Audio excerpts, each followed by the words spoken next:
buat kita semua. Perkenalkan, nama saya Lamhot Sumiar Panjaitan dengan NIM 240104041, mata kuliah Teori Sistem dalam Pendidikan. Saya dari Prodi MPK semester 3 grup B.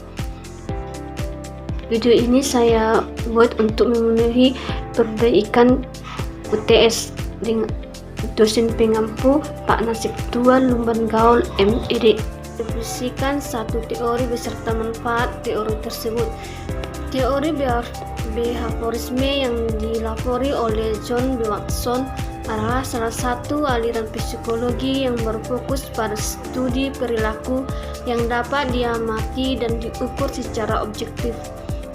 Aliran ini menolak penekanan pada aspek-aspek kesadaran atau menvalidasi individu yang tidak dapat diamati seperti yang dilakukan oleh psikologi sebelumnya yang menggunakan introspeksi. Watson berpendapat bahwa psikologi harus menjadi ilmu alam yang eksperimental dan objektif, sehingga harus menggunakan metode empirisi seperti observasi, pengkondisian, pengujian, dan laporan verbal.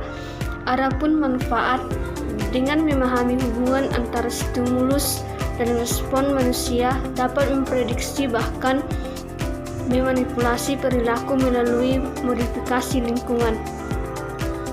Teori ini menjelaskan bahwa bagaimana pengalaman, terutama melalui pengkondisian klasik, dapat membentuk respon emosional dan perilaku seperti yang ditunjukkan dalam eksperimen.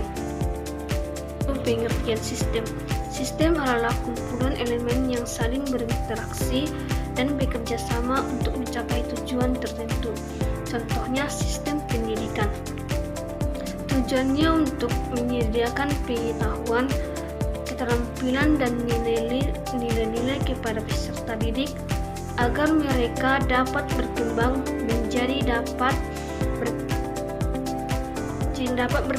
menjadi individu yang kompeten dan bertanggung jawab.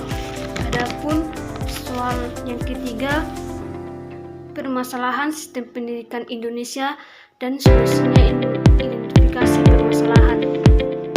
Salah satu permasalahan